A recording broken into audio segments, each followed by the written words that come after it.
우리 가능하신 분들은 자리에 일어나서 찬송하실까요?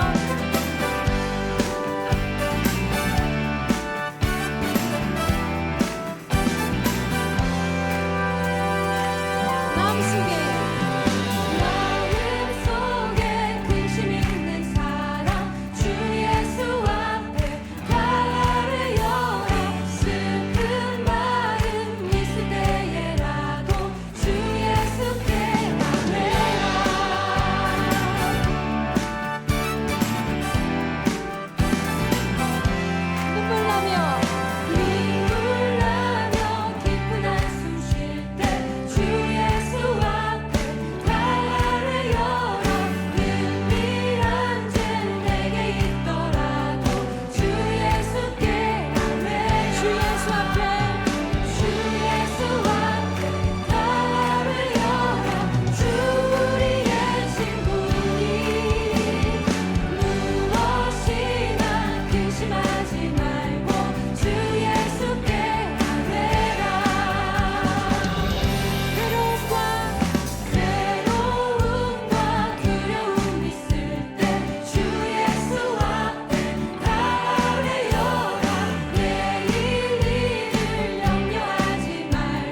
주님 우리의 피할 곳, 우리의 피난처 되시는 분이심을 믿습니다.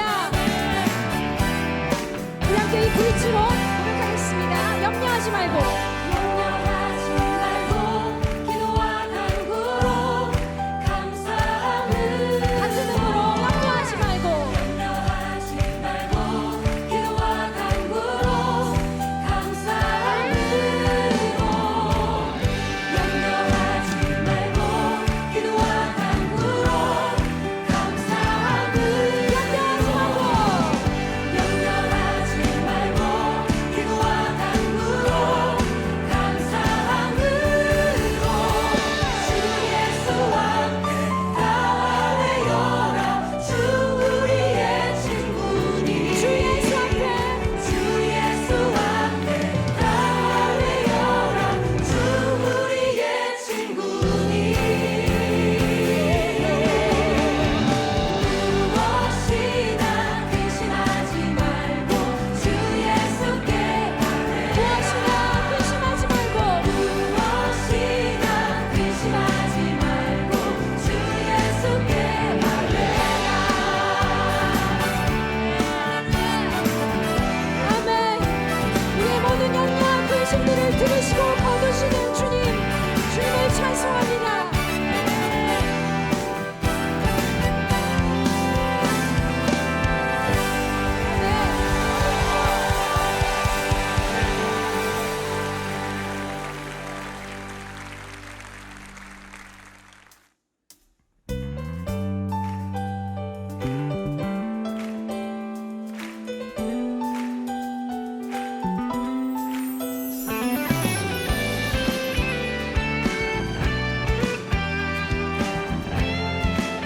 함께 고백하겠습니다. 주의 약속하신 말씀 위에서 영원토록 주를 찬송하리라. 소리 높여 주께 영광 돌리며 약속 믿고 굳게 서리라.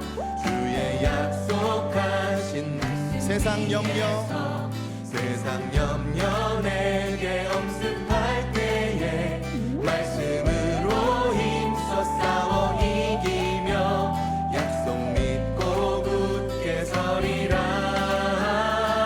성령의 검을 들고 구원의 투구를 쓰고 믿음의 방패와 진리의 띠로 말씀 위에 굳게 서리라. 성령의 검을 들고 구원의 투구를 쓰고 곧 하나님의 말씀을 가지라.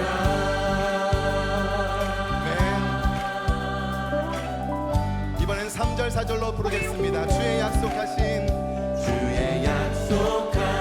말씀 위에서 영원하신 주의 사랑 힘입고 성령으로 힘써 싸워 이기며 약속 믿고 굳게 서리라. 주의 약속하신 말씀 위에 성령 인도하는 대로 행하며 주님 품에 항상 안식어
함께 하나님의 전신갑주를 입고 싸우러 나아가겠다는 결단을 함께 선포함으로 고백하겠습니다. 굳게 서리 굳게 서리 굳게 서리 굳게 서리 그 말씀 위에 굳게 서리라 굳게 서리 굳게 서리 굳게 서리 굳게 서리 그 말씀 위에 굳게 서리라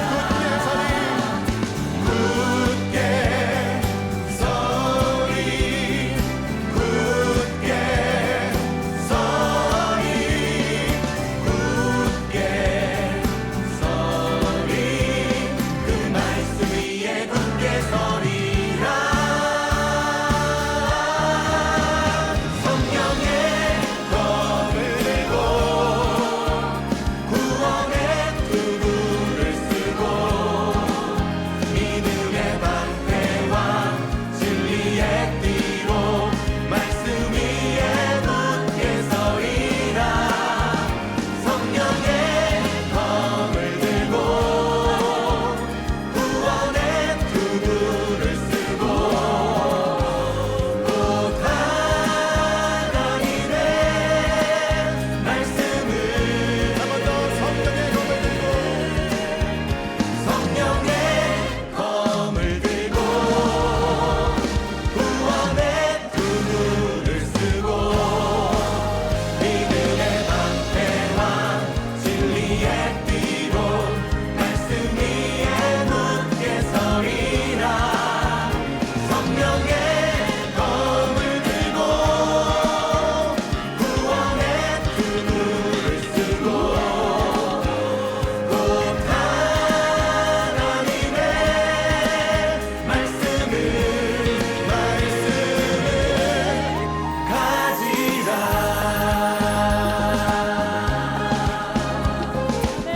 하나님의 군사로서 모든 믿음과 진리와 의와 구원과 성령의 말씀을 따라 이 삶을 살아가겠습니다. 할렐루야 할렐루야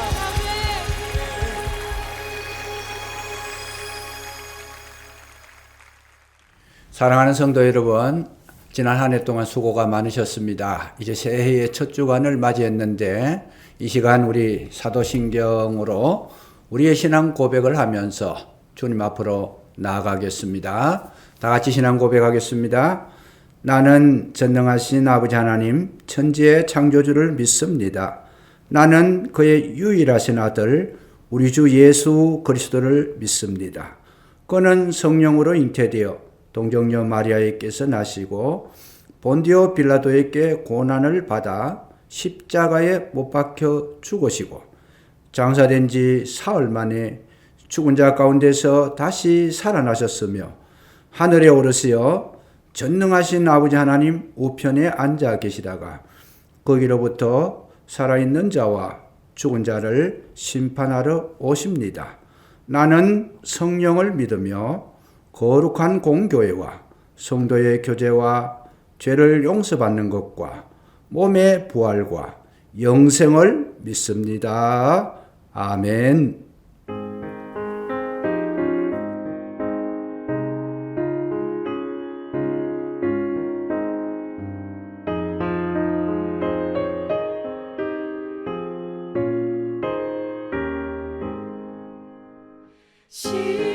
시온의 영광이 빛나는 아침 어둠 떠니 땅이 밝아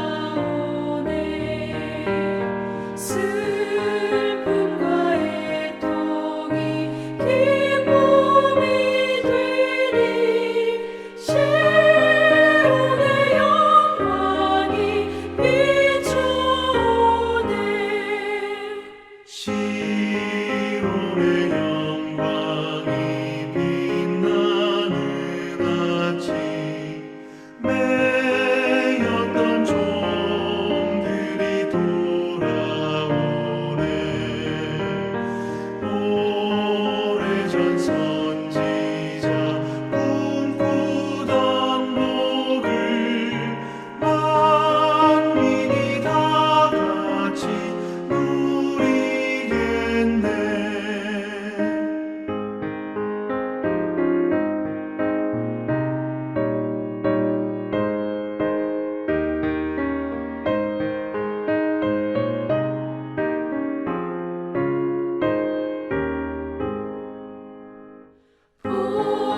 보아라 광야에 화초가 피고 말랐던 시냇물을 흘러오네.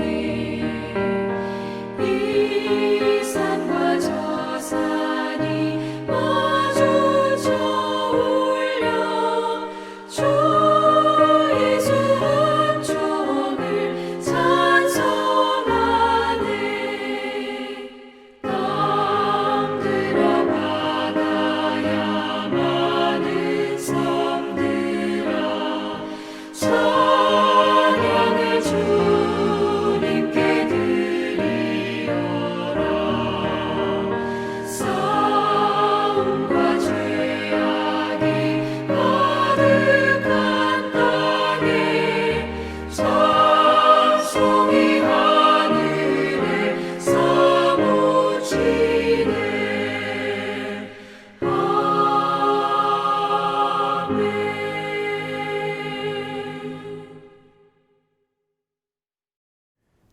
하늘의 통치자이시며 모든 만물의 진정한 주인이 되신 하나님 아버지, 우리의 삶을 인도해 주셔서 감사드립니다. 오늘도 만왕의 왕, 만유의 주가 되시는 하나님을 찬양하며 높여드리는 자리에 우리를 있게 하셔서 기쁨의 예배를 드릴 수 있도록 하여 주시니 감사드립니다.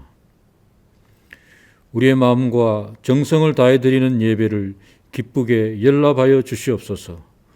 오직 주께만 집중하며 성령의 능력을 간구할 때에 아버지의 크신 은혜로 채워 주시옵소서. 비록 같은 자리에 있지 못하지만 각자 마음으로 연결된 그 자리들에게 일일이 아버지의 은혜가 임하게 하시옵소서. 주님, 지난 한 해는 참으로 어려웠습니다. 그 속에서 우리는 늘 힘들고 아파했지만 하늘을 향해 두 손 들고 기도하지 못했습니다. 한숨만 지었습니다. 주여, 우리의 나약함과 허물을 용서하여 주시옵소서.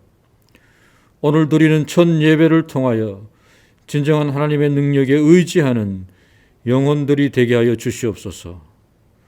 오늘도 비록 함께 주님의 전에 있지 못하지만 이 시간 각자의 자리에서 말씀에 대한 갈망이 있게 하여 주시옵소서.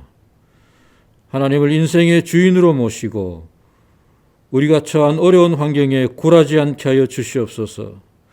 그리하여 올 한 해 우리 모든 성도들 승리하는 삶을 살게 하여 주시옵소서. 하나님께서 허락하신 한 해를 믿음으로 준비하고 기도의 사람들로 살게 하여 주시옵소서.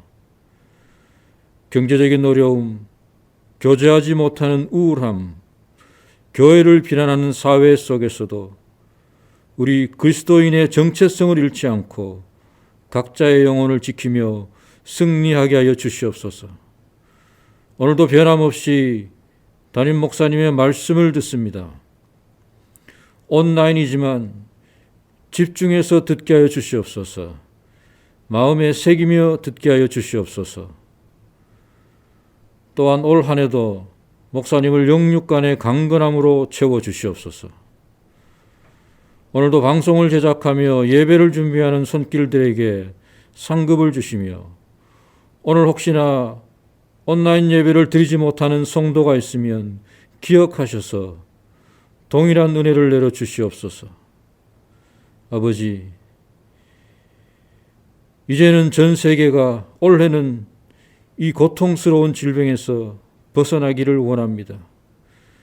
그리하여 우리 모두 참으로 교제하며 함께 웃으며 함께 마스크를 벗고 찬양하는 예배를 찾기를 원하오니 주여 그날이 속히 오게 하여 주시옵소서. 오늘도 각자의 자리에서 예배를 드리는 모든 성도들에게 함께하여 주실 것을 믿사오며 우리를 구원하신 예수 그리스도의 이름으로 기도드립니다.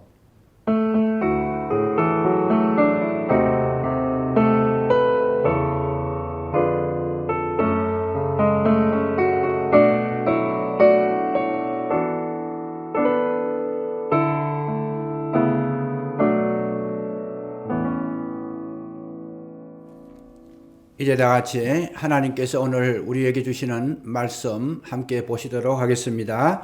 창세기 36장 1절에서 8절까지의 말씀입니다. 제가 봉독을 합니다. 에서 곧 에돔의 족보는 이러하니라.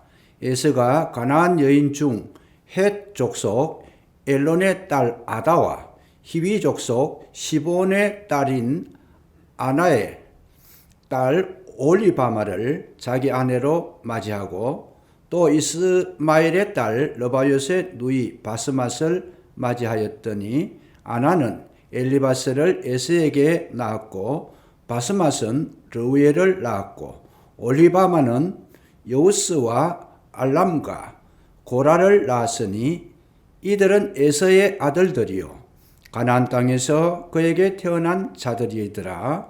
에서가 자기 아내들과 자기 자녀들과 자기 집의 모든 사람과 자기의 가축과 자기의 모든 짐승과 자기가 가나안 땅에서 모은 모든 재물을 이끌고 그의 동생 야곱을 떠나 다른 곳으로 갔으니 두 사람의 소유가 풍부하여 함께 거주할 수 없음이러라. 그들이 거주하는 땅이 그들의 가축으로 말미암아 그들을 용납할 수 없었더라. 이에 에서 곧 에돔이 세일산에 거주하니라. 아멘. 사랑하는 성도 여러분, 한 해 동안 참 수고 많이 하셨습니다. 이제 2021년도 새해 첫 주일을 맞이하여 하나님 앞에 우리가 예배를 드리게 되겠습니다. 이 시간에 하나님 주시는 말씀을 통해서 우리 마음 가운데 놀라우신 하나님의 은혜와 하나님께서 함께 하시는 거룩한 축복이 임하시기를 주의 이름으로 축복합니다. 이 시간 오늘 생각해 보려고 하는 이 본문의 내용은 참으로 우리에게 가슴 아픈 그런 기록들로 남아 있습니다. 왜냐하면 에서의 기록입니다. 창세기 50장 가운데의 36장 이 한 장 전체를 에서의 삶에 대해서 기록을 해 놓았지만은 이 에서가 한때는 굉장히 참 이 이삭의 장자로서 복받은 가정의 맏아들로서 행복한 순간이 있었지만은 그가 이 땅에 사는 날 동안에 그 삶의 결말을 봤을 때에는 비극으로 끝나고 마는 것입니다. 그래서 저는 이 성경을 보면서 하나님께서 우리에게 무엇을 주시려고 어떤 메시지를 전달하시려고 이 에서의 이야기를 한 장 전체를 할애해서 기록을 해 놓았을까 하는 점을 묵상하는 가운데에 참으로 하나님의 마음을 읽을 수가 있었습니다. 무엇이냐 하면 하나님께서 우리에게 주시는 최고의 큰 복이 무엇일까? 이 한 해를 시작하면서 한번 생각해 볼 필요가 있는 것이 뭐냐?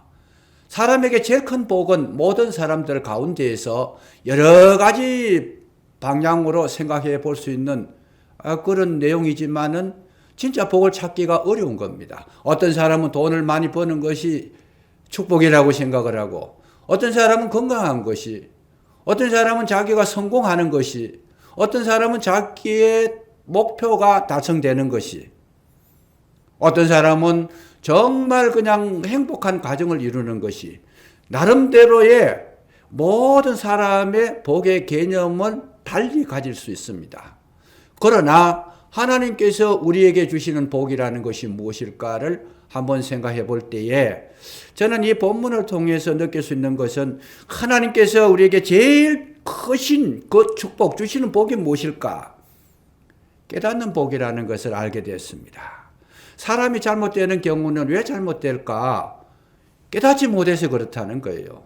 이 깨달음이라는 것이 굉장히 우리에게 어려운 겁니다. 왜 어렵냐? 깨달음이라는 것은 이 세상 자체가 혼돈되어져 있기 때문에 거기에서 진정한 진리를 찾아내고 정말 참된 생명을 찾아내는 것, 정말 옳은 길을 찾아내는 것이 깨달음인데 이거 찾기가 너무 어려운 것이지요. 왜? 이 세상을 가만히 보십시오. 여러분, 이 세상에는 너무 그렇게 뒤섞여 있습니다. 하나님께서 이 세상을 창조하실 때 첫 이 모습이 어떤 것이었습니까? 땅이 혼돈하고 공허하며 흑암이 깊음 위에 있고 하나님의 신은 수면에 운행하였더라. 물론 아주 태초는 아닙니다만은 하나님께서 태초에 천지를 창조하시니라 하실 때에 땅의 모습이 어떤 모습이었느냐 하면 땅이 혼돈하고 공허하며 흑암이 깊음 위에 있었다. 그 위에 하나님의 신이 수면에 운행했다라는 것. 이걸 성경은 우리에게 말씀해 주셨습니다. 거기서부터 이제 창조가 시작되는데 하나님께서 하신 일이 뭐겠습니까? 빛을 창조하셨고 땅과 바다를 나누어서 거기에 식물을 심으시고 나무를 세워주시고 동물도 만드시고 맨 마지막 날 사람을 만드셨습니다. 그러면 땅이 혼돈하고 공허했다라는 것에서 하나님께서 하신 일이 뭡니까? 모든 것을 분리시켜서 제 기능을 하게 하셨다는 것이죠. 땅이 혼돈하고 공허했다라는 말씀의 뜻이 뭐겠습니까? 땅이 있기는 있는데 혼돈됐다는 거예요. 그 말은 뭡니까? 땅의 기능을 제대로 발휘하지 못했다는 거지요. 땅의 기능이 뭐겠습니까? 땅은 기초가 되어서 그 위에 식물을 심으면 식물이 자라게 되고 또 열매를 맺게 되고 그리고 많은 풀들이 자라고 모든 짐승과 사람이 그 땅을 기초로 해서 살아갈 수가 있게 되는데 이 땅이 혼돈했다라는 것은 물로 뒤덮여 있어서 땅의 기능을 잃어버렸다는 거예요. 땅으로서 할 수 있는 게 아무것도 없다라는 겁니다. 그러니까 땅에 열매를 맺어야 하는데 과일 나무를 심으면 열매가 있어야 되고 곡식을 심으면 이삭을 얻을 수 있어야 되는데 이거 자체가 될 수 없다라는 것. 뭐 때문에? 위에 물이 덮여 있다라는 거죠. 그러니까 땅은 땅인데 혼돈돼 물하고 섞여가지고 아무런 것도 할 수 없다. 이것이 뭡니까? 에스겔 선지자가 말한 것처럼 진펄과 개펄은 아무 쓸모가 없다라는 거예요. 여기에는 식물을 심을 수도 없고 자랄 수도 없고 이거는 땅도 아니고 이거는 물도 아니고 여기에서 생성될 수 있는 것이 아무것도 없다라는 것인데 이걸 가리켜서 뭐라 그래요? 혼돈됐다. 그래서 하나님께서 이 혼돈된 땅에 이 잘못된 것을 분리를 시켜가지고 물은 물대로 모이라 그러니까 물은 모여서 바닷물이 됐다고 그러셨어요. 바다가 되고 땅은 땅이 무트로 드러나서 그 위에 이제 땅의 기능을 발휘하게 됐더라. 땅과 물이 섞여 있을 때에는 공허했다라는 거예요. 열매가 없었다라는 거예요. 그 열매가 없는 것은 하나님의 기쁨이 되지 못하는 것이었더라. 예수님께서 길 가시다가 무화과 나무를 보시고 열매 없음을 보시고 잎만 무성한 것을 보시고 그 무화과 나무를 저주하며 말랐더라, 죽었더라는 거예요. 잎만 무성한 거, 그건 무화과 나무로서는 제 기능을 잃어버린 것이죠. 그래서 오늘날 우리가 제일 중요한 것은 뭐냐? 사람이면 사람의 제 기능을 할 수 있어야 되고, 식물은 식물의 기능을 하고, 동물은 동물의 기능을 하고, 땅은 땅의 기능을 해야 제 기능을 찾아갔을 때 비로소 그것이 하나님의 기쁨이 되고 그 열매를 보시고 하나님은 그에게 좋았더라 칭찬을 해 주신 것이죠.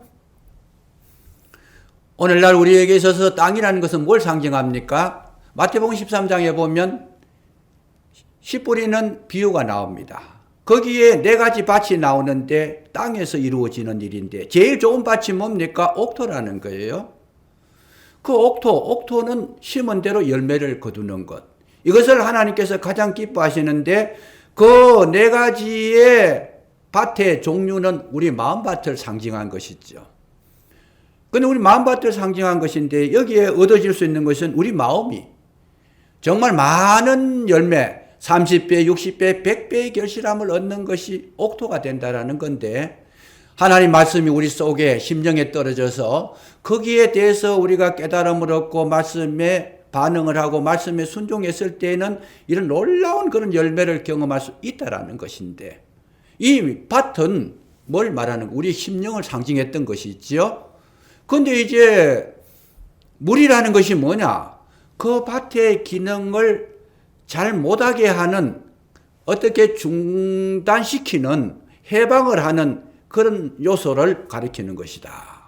우리의 마음들이 있지만은 이 마음들이 이 물의 영향을 받아가지고 열매를 맺지 못한다는 것이 뭐겠습니까? 성경을 가만히 읽어보면 물이라는 것은 이 세상의 풍속을 말합니다. 동방의 풍속을 말하는 이 세상의 사상을 말하는 것이고 이 세상의 흐름을 말하는 것이고 이 세상의 악한 영들의 영향을 말하는 것인데 이 밭이 이런 잘못된 것들의 영향을 받아가지고 가시밭도 있고 돌짝밭도 있고 길가밭도 있어가지고 이것이 우리 심령을 딱딱하게 밭의 기능을 하지 못하게 함으로 열매를 거둘 수가 없었다는 거예요.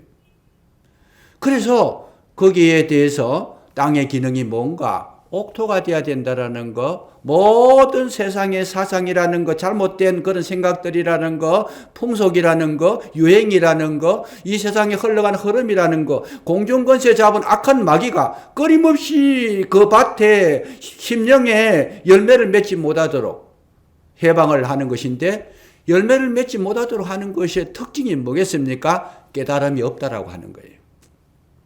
깨닫지 못하게 하는 것이. 잘못된 것을 퍼뜨려가지고 진리를 찾지 못하게 하는 것. 그것이 누가 하는 일이냐? 사단이 하는 일이다라고 하는 거. 이걸 성경은 우리에게 가르쳐 주시고 있습니다. 이 세상을 가만히 보십시오. 진짜만 있는 것이 아니고 가짜도 있습니다.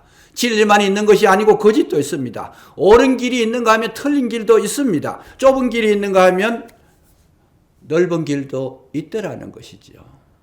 생명에 이르는 길이 있더라면 죽음에 이르는 길도 있다라는 거예요.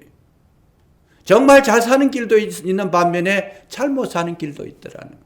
너무 이것이 혼돈되어서 섞여 있기 때문에 이런 것들을 분별해 내지 못하면, 더 다시 말하면 깨닫지 못하면 우리의 삶의 결과는 기대할 것이 아무것도 없습니다.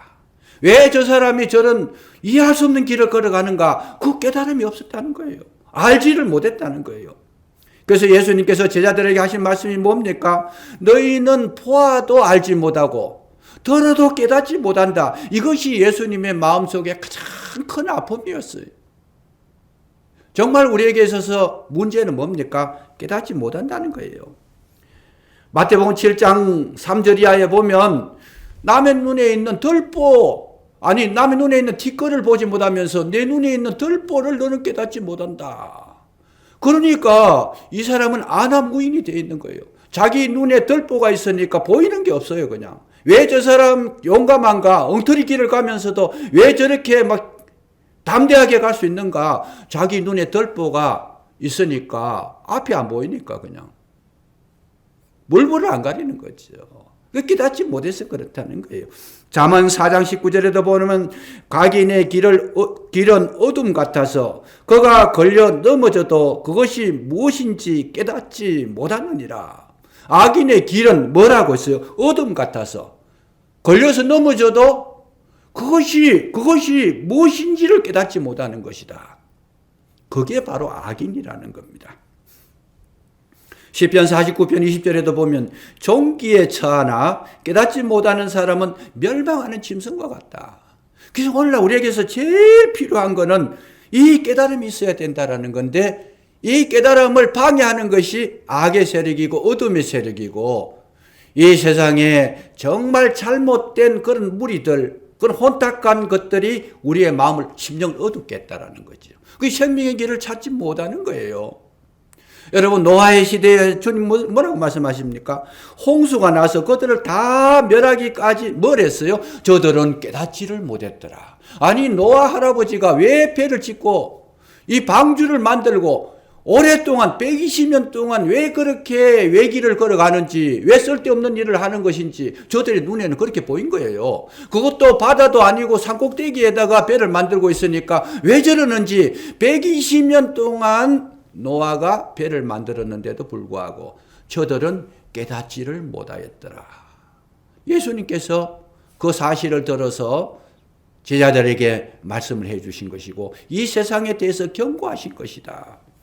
그래서 오늘날 우리에게 있어서 가장 불행한 것이 뭡니까? 내가 가는 길이 진리의 길인지, 내가 가는 길이 잘못된 길인지, 거짓된 길인지 이거를 알지 못했다는 거죠.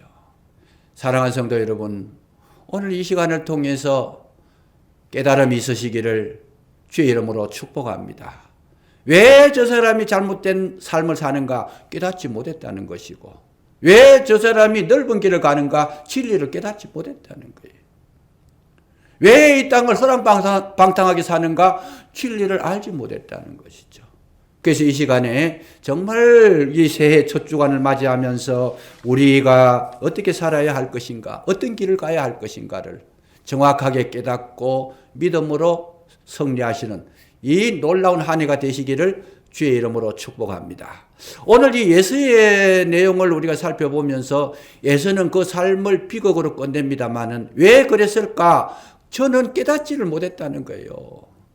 장자인데, 내가 맏아들인데 왜 내가 축복 기도를 받지 못하고 장자로서의 받을 수 있는 그 유업을 받지 못하고 왜 나는 아버지와 어머니의 곁을 떠나야 되고 내가 왜 이렇게 살아야 되는지에 대한 그 근본적인 본질을 이 에서는 한 번도 생각해 본 적이 없고 그러니까 깨닫지도 못했고 자기 길을 걸어갔다라고 하는 이 불행한 일을 우리는 다시 그 전철을 밟지 않아야 되겠다는 생각을 가질 필요가 있다라는 것이죠. 여러분, 오늘 이 성경 속에서 이 에서가 깨닫지 못하는 것이 뭡니까? 그가 제일 처음에 뭘 못 깨달았어요? 정말 동생 야곱은 인간적으로는 조금 이렇게 못된 기질이 있었지만은 야곱이 깨달은 것은 뭘 깨달았어요? 하나님 제일 소중한 분이시고 하나님이 주시는 장자 직분이 귀한 것이고 하나님께서 가장 존귀하신 분이라는 거, 이것을 깨달았지만 에서는 거기에 대해서 소홀히 했다라는 거, 이것을 우리가 발견할 수 있습니다. 그러니까 에서는 뭘 했어요? 에서는 하나님이 아니고 사람을 붙들었다는 거지. 이게 에서의 실수였습니다. 깨닫지 못한 겁니다. 그 영성이 둔했다는 거예요. 그래서 에서의 삶을 가만히 들여다보면 에서가 기도했다는 부분이 없습니다. 에서가 진리를 찾았다는 부분 전혀 찾을 수가 없어요. 그거는 하나님의 말씀도 듣지 않았고 부모의 말씀도 듣지 않았어요. 아버지가 뭐라 그럽니까? 너는 이 가나안 사람들하고 가나안 여인들하고 결혼하지 말아라 그래요. 하나님의 백성인데 하지 말라는 거예요. 그러나 이 에서는 하지 말라는 것을 골라서 해버립니다. 가나안 여인하고, 여기 오늘 본문에 보세요. 가나안 여인 중 헷 족속 엘론의 딸 아다와 히위 족속, 이 전부 다 가나안 땅 사람들이잖아요. 아나의 딸인 올리바마, 이 전부 다 그쪽 사람들인데 골라서 아내를 3명이나 얻어서 가정을 꾸린다는 거. 에서는 뭘 지금 잘못하고 있어요? 철저하게 하나님의 말씀을 어기고 또 부모의 말씀도 어기고 모든 것을 다 떠나버리고 자기 마음대로 살아갔다라고 하는 것, 이것이 실수라는 거예요. 오늘 이 시간을 통해서 여러분, 우리에게 가장 큰 깨달음과 가장 큰 축복은 어떤 일이 있어도 주님을 붙드시기를 주의 이름으로 축복합니다. 왜 그러냐? 이 세상에 살아가는 원리 속에서 가장 강한 자가 누굴까?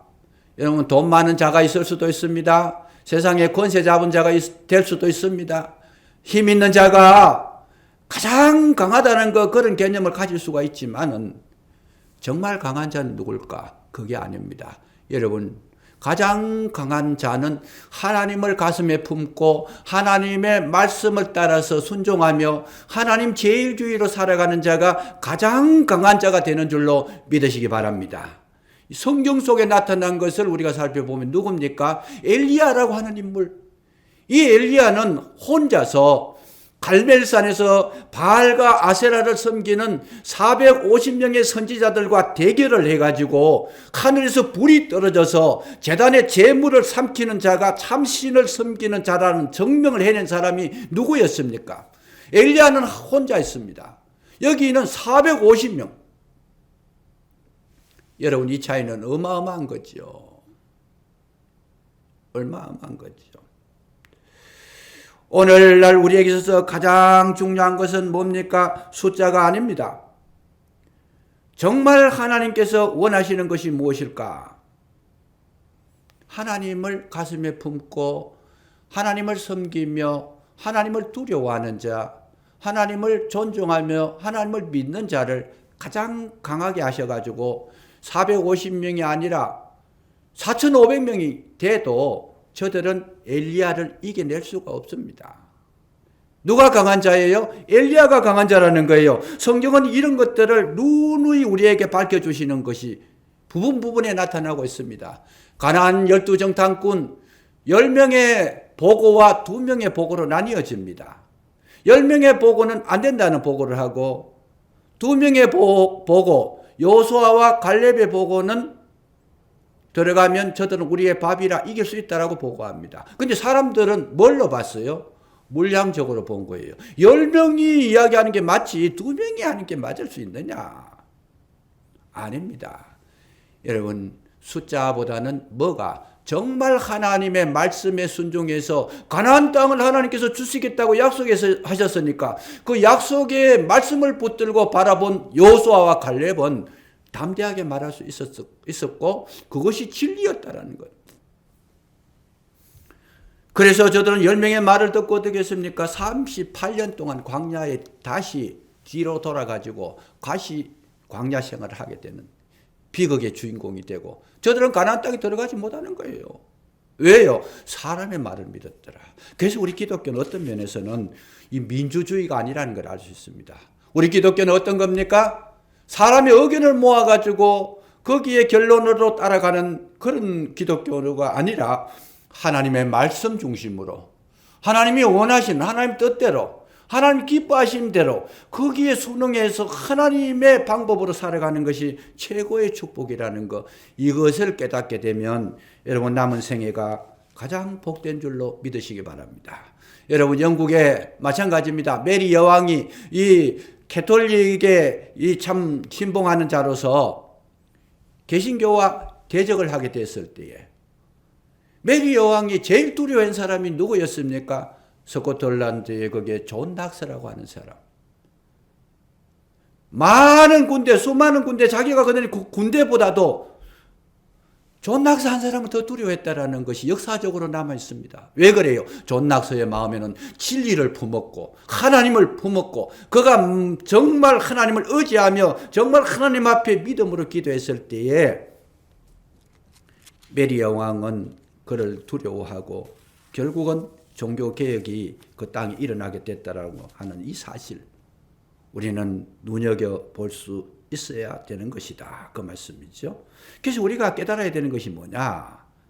여러분 하나님 소중함을 깨닫는 한 해가 되시기를 주의 이름으로 축복합니다. 그래서 우리는 이 부분을 알고 나서 나아가면 여러분 안 되는 것 같아도 되게 하시고 없는 것 같아도 있게 하시고 불가능한 것 같아도 가능하게 만드시는 분이 누구냐? 주님이신 줄로 믿으시기 바랍니다. 그래서 이것이 굉장히 중요한 것인데 에서가 이걸 알지 못해서 불행했다 하는 것을 발견할 수 있습니다. 두 번째는 뭐냐면 에서는 믿음을 가지지 못했습니다. 믿음으로 살지를 못했습니다. 그는 뭘로 살았어요? 현실에 자기가 가진 소유물, 자기가 현실적으로 잘 되는 거, 현실적으로 형통한 거 여기에 관심을 가졌다는 거예요. 우리도 살아갈 때 그런 경우가 많습니다. 여러분 우리 시험 들 때가 언제 들어요? 악인이 잘 될 때잖아요. 시편 73편에도 보면 뭐라고 나왔습니까? 악인이 형통할 때 저들은 악한 행동을 해도 잘 되고 힘이 있고 살이 찌고 건강하고 죽을 때도 아주 그냥 그야말로 아무런 문제 없이. 불신자가 잘 될 때 우리는 마음에 낙심할 때가 있습니다. 왜? 나는 열심히 기도하고, 나는 열심히 예배하고, 나는 열심히 섬기고, 정말 주님 뜻대로 살아가는 나는 안 되는데 저 사람 왜 잘 될까?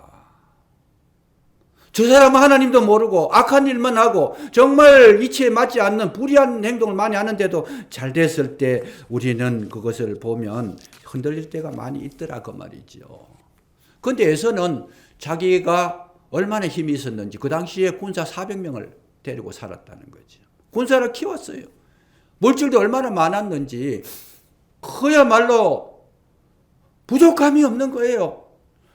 양들과 소들과 많은 염소들을 막 키우는데 이것이 그냥 죽는 것도 없이 잘 크는 거예요. 그냥. 그러니까 에서는 뭘 봤어요? 내가 이만큼 잘 되네. 그 후손들 가운데서도 후손들이 보세요. 가는 곳마다 족장을 하고 가는 곳마다 왕들이 나오고 후손 가운데에 온 땅을 점령을 해가지고 에돔 지역으로 가가지고 전체적인 지역을 장악을 해버리는 거죠.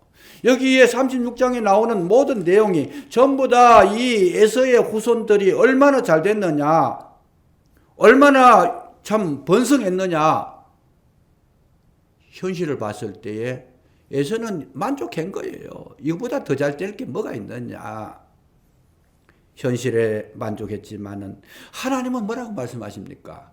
우리가 살아갈 때에 너희들은 현실을 보지 말고 믿음으로 살아라는 것이죠.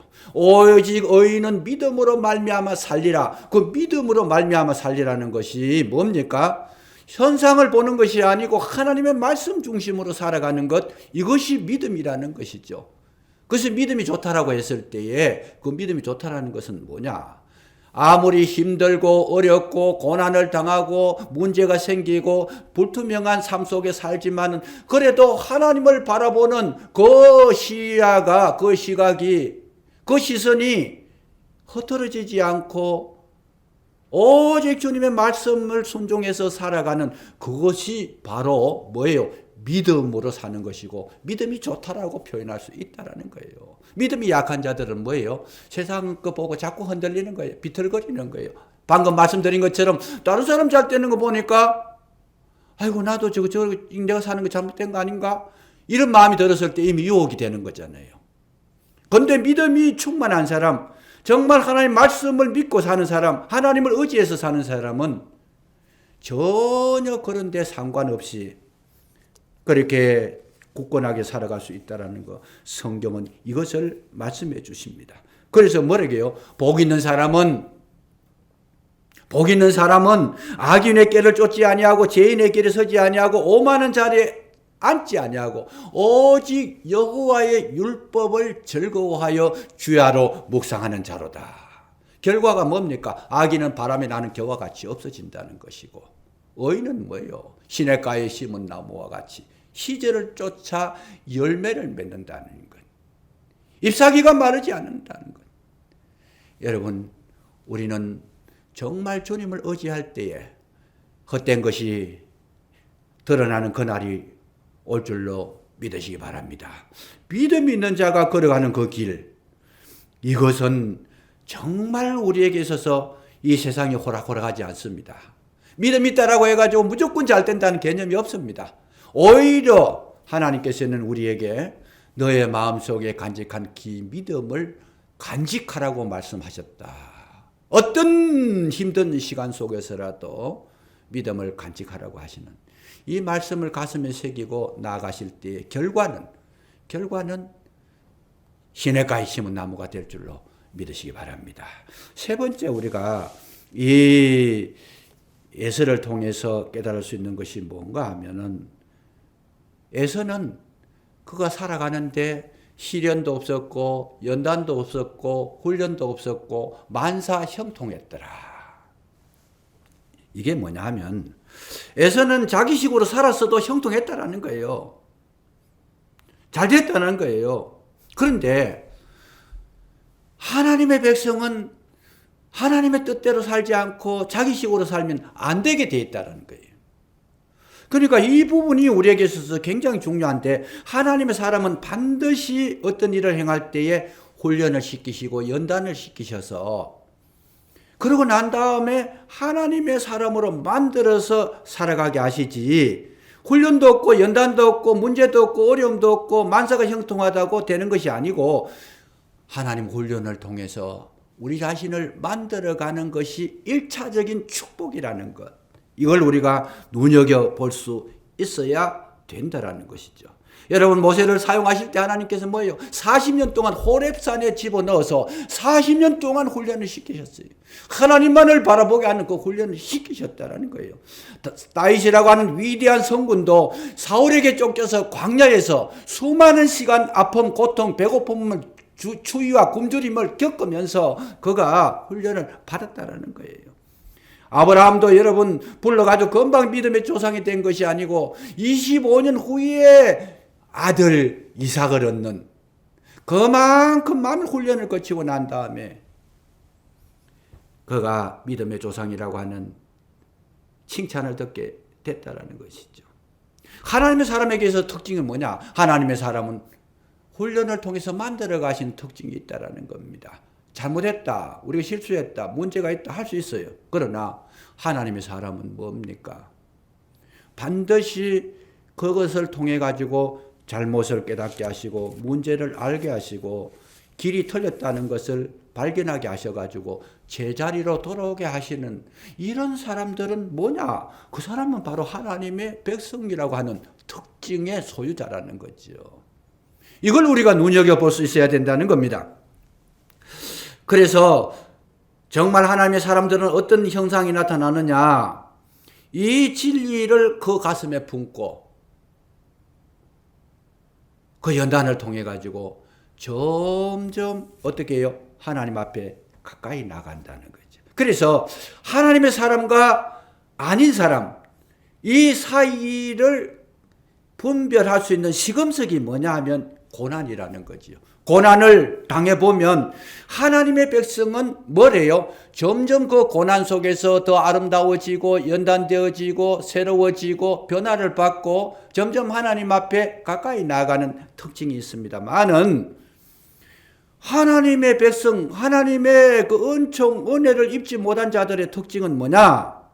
고난이 오면 하나님과 멀어지게 돼요. 고난이 오면 원망하게 되고, 고난이 오면 불평하게 되고, 고난이 오면 마음이 식어져 버리는 거예요. 그러니까 하나님과의 관계에서 고난이라고 하는 것이 하나님의 사람과 하나님의 사람이 아닌 것과의 그 구별선이 어디 있느냐? 이 고난을 통해서, 그 시금석을 통해서 쫙 갈라지게 된다는 거죠. 그래서 우리 자신을 돌아보면 그런 것을 발견할 수 있습니다. 예수를 믿다가 어려움을 당하고 아픔을 겪고 문제를 만났을 때 마음이 식어진다라는 거. 식어질 수 있습니다. 그러나 어느 시점에 가면 깨닫고 돌아오는 것이죠. 아, 이건 아니다. 그랬을 때에 하나님의 백성인 것이 증명되는 겁니다. 근데 계속 하나님 곁을 떠나가지고 깨달음이 오지 않는다라면 위험한 것이죠. 여러분, 우리가 잘못돼서 멸망을 당합니다마는 실제로 알고 보면 뭐가 없어서, 깨달음이 없어서 멸망을 당하는 거예요. 분별하지 못해서, 정말 내 자신이 뭔지를 알지는 못해서, 내가 죄인임을 알지 못해가지고 멸망을 당하는 거예요. 죄인임을 알면 살 길을 찾아야 돼. 나는 죄인이라는 거 알면 뭐래요? 예수 그리스도를 찾아요. 왜? 죄인의 죄를 해결할 수 있는 분이 예수님밖에 없으니까. 이것이 구원이고 이것이 은혜고 이것이 축복인데, 멸망하는 사람들은 뭐예요? 자기의 그 죄인됨과 악함과 자기의 부족과 실수와 허물을 깨닫지를 못하는 거예요. 잘못된 길을 가고 있으면서도 잘 가고 있다고 생각했을 때에 그 끝은 뭘로 이어집니까? 낭떠러지가 되어버린다는 것. 그래서 예수님께서 이 땅에 오셨을 때에는 가장 약한 자로 오셨습니다. 가장 약한 자로. 베들레헴 구유에 오셨고, 어려운 동네 나사렛 동네에서 사셨고, 예수님은 이 땅에 오신 것은 보면 아주 빈약한 모습으로, 연약한 모습으로 이 땅에 오셨습니다. 이것은 뭘 말씀해 줍니까? 우리 기독교는 힘의 논리가 아니라는 겁니다.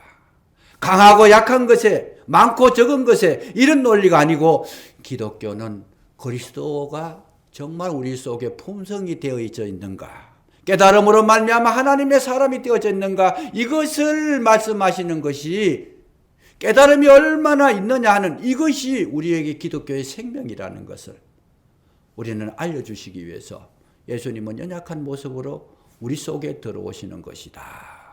그러므로 말미암아 이 한 해 살아가실 때에 나는 가진 것도 없고, 나는 부족하고, 나는 뭐 정말 그냥 보잘것없다라고 이런 것 때문에 낙심하지 마시고, 오히려 그것 때문에 하나님을 더욱 사랑하시고 주님 앞에 더욱 가까이 나오시고, 오늘 우리의 말씀처럼 예수를 바라보자. 더욱 주님을 굳게 깊게 바라보시게 되면, 이 깨달음을 얻는다면 이 한 해는 여러분 어느 해보다 소중한 한 해가 될 줄로 믿으시기 바랍니다. 정말 우리에게 중요한 것이 뭐냐? 에서는 깨닫지 못해서 각기 제 길로 가버렸고, 야곱은 더디지만은 정말 어떻게 살아야 될 것인지, 더디지만은 그가 베델로 올라갑니다. 더디지만은 자기 품성을 개발합니다. 더디지만은 그가 잘못되고 실수된 것을 깨닫습니다. 더디지만은 하나님의 사람으로 점점 만들어져 가고 있다라는 거지요. 왜? 점점 깨닫게 되더라는 거죠. 그래서 이 한 해 깨달음으로 말미암아 온전히 그것이 성품화되고, 그것이 내 믿음이 되고, 그것이 내 생명의 길이 되셔서 승리하는 한 해가 되시기를 주의 이름으로 축복합니다. 기도하겠습니다. 은혜로우신 아버지 하나님, 참으로 감사합니다.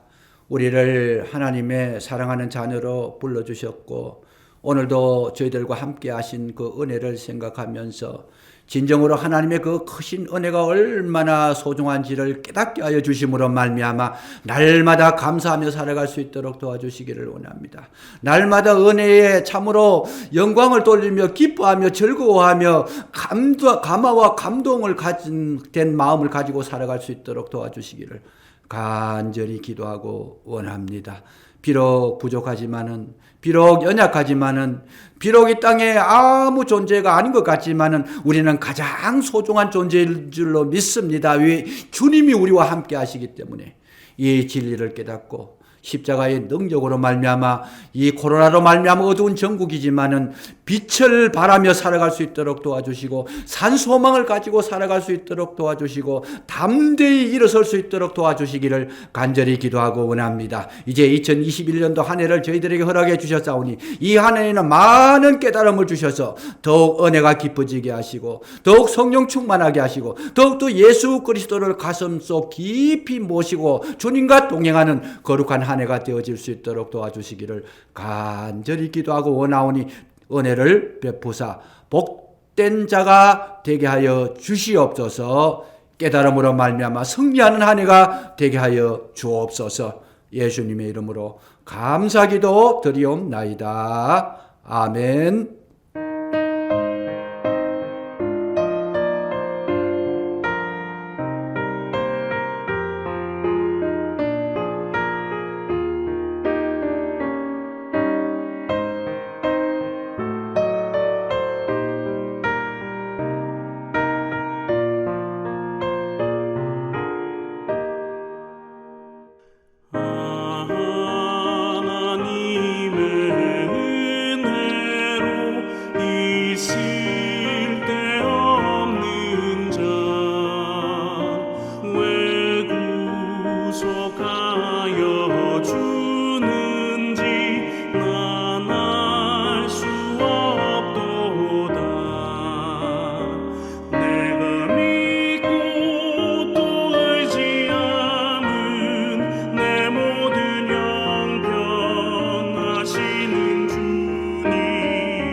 늘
예, 이 시간에는 이제 교회 소식을 알리는 시간입니다. 여러분들 늘 강건하시고 믿음으로 승리하시기를 바라면서 영상을 통해서 소식을 알려드리도록 그렇게 하겠습니다. 힘들고 어려운 시간이지만은 믿음으로 승리하는 귀한 하루가 되시고 남은 나날들 되시기 바랍니다. 감사합니다. 같이 보시겠습니다.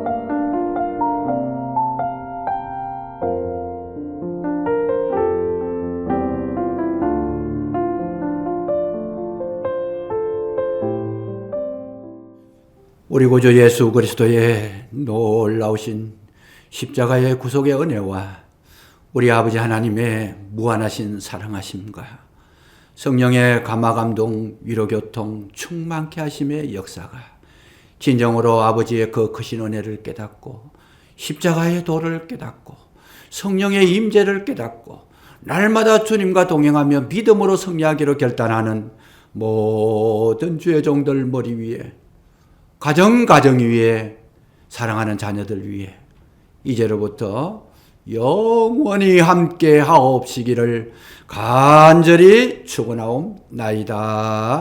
아멘.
주